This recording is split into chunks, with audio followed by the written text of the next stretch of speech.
None of us will ever forget how Captain Tom Moore won the heart of the nation. Trapped in our own homes, he showed how many of us could still make a difference to the world from within the boundaries of our own gardens. But now his incredible legacy of raising £39 million for NHS charities lies in tatters. A watchdog reporter has revealed in full how his daughter repeatedly cashed in on the charity in his name to line her own pockets. Shockingly, the Charity Commission has revealed Hannah Ingram Moore and her husband Colin pocketed a £1.4 million book advance as part of a deal for Tom. They told publishers and colleagues they planned to pay money to the Captain Tom Foundation, yet none of this went to his charity. Instead, they trousered a fortune on the back of Tom's memory. And when they were asked to hand over cash by the Charity Commission, they refused, saying they had allowed their garden to be used by Tom and the world's media, the report states. Miss Ingram Moore previously cried on screen as she told Piers Morgan she and her husband had kept £800,000 from book sales. But even that admission masked the true scale of the cash they took on the back of his name.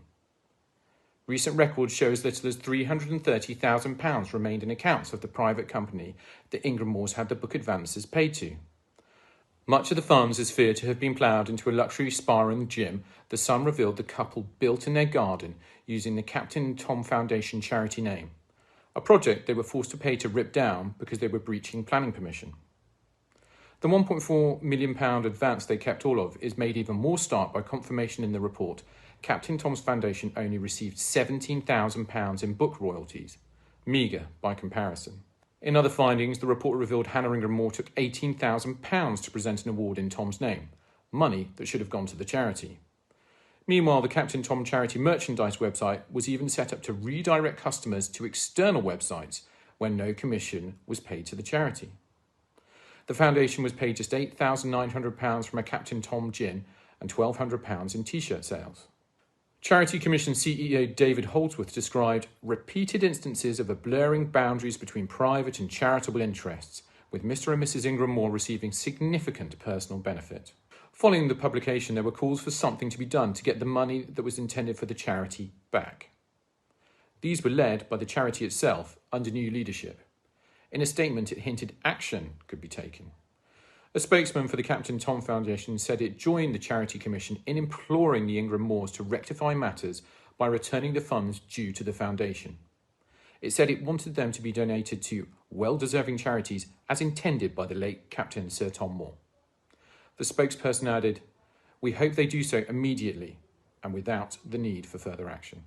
Yeah, so the report is quite damning. It has a lot of different examples of mismanagement in the administration of the charity with a lot of information that we've not previously seen, because all of the powers that the Commission has when it's undertaking a statutory inquiry enables the Commission to request extensive information from charities, and all of that, the emails, the copies of contracts, all of that information wasn't previously available to the press. So none of that's been in the public domain previously.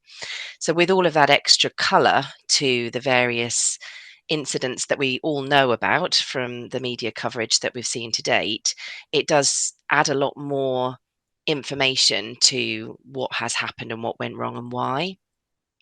In summary, the everything that people will have read about is covered in the Commission statutory inquiry report. But really, the sort of overarching message is a failure to properly identify and manage situations where the interests of the family may have conflicted with the interests of the charity. And because Colin Ingram Moore was a trustee and Hannah Ingram Moore was his wife, and she was a trustee and then the interim CEO, that creates what we call a conflict of interests as a matter of charity law, which should have been identified and managed properly. And there are multiple examples where that didn't take place. The other big issue that's identified in the report is that the family have benefited from the brand, so from the Captain Tom brand. I know that might seem an odd concept that a person's name is a brand, but it is certainly what happened in this case, and it's quite common for people to build up a public persona that then has value. And that's really what happened with Captain Tom. And the family registered the Captain Tom brand in a private company, or through a trust and then a private company, and then were at the same time as launching the foundation looking for ways to benefit the family from the fame that he had achieved. So the biggest example of that is the sale of the books, where books were registered in the name of the family. So the family owned all of the rights to those books. And they sold the books to make money for the family rather than to make money for the charity. So that's an example. And I think the big difficulty here for the family is that it was always going to be difficult to try to commercialize it for themselves at the same time as launching a foundation, because it just created confusion for the public. I found that section, the section around the Captain Tom books and the agreements that had been entered into for their publicity, etc., really quite uncomfortable reading. It's quite clear from the evidence presented by the commission that it was always the intention that the books would benefit the family. And with that in mind, it's quite difficult to understand why that wasn't made clear, because actually there's nothing wrong with that. If somebody's written a book, they don't have to give all of the copyright and the proceeds from the sale of that book to a charity. There was nothing that required them to do so. So if that was the decision, if they'd made that clear and been really transparent about that, then we wouldn't have had, as you know, that issue arising in relation to the charity in the way that it has. So the problem there is not what they did, it's that they weren't clear about what they were doing, and the way in which the books were promoted and marketed really created a strong implication that the proceeds would benefit the charity, when in fact none of them did. I think there was an expectation in the minds of the public because of the way in which the books were promoted and marketed. And for example, the statements made by Captain Tom on sort of Twitter, and then in the opening um, prologue to his autobiography, a lot of things were done that would have created a very strong impression that buying the book was supporting the charity. I think it's quite understandable that that's what people would have thought. And in the commission report, they talk about that the family, there was a lot of people gave evidence that there were pledges made. So that whilst the proceeds of sale were going all to the family, a lot of people told the commission that it was very much understood that a donation would be made from the family to the charity out of the proceeds of sale, but that never happened.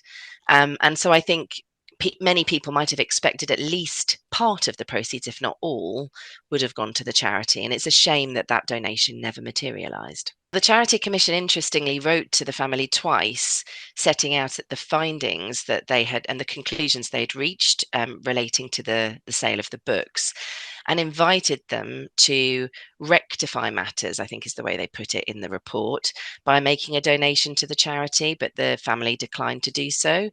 So, whilst the Commission hasn't suggested that there's any obligation legally to pay any part of the proceeds to the charity, the contract was with Club Nook. The rights to the book were owned by the family and not the charity. There is quite a sort of strong suggestion in the Commission, from the Commission, that there may have been a moral obligation to do so and to make good on that pledge. But the commission raised that twice, and the family has chosen not to make the donation.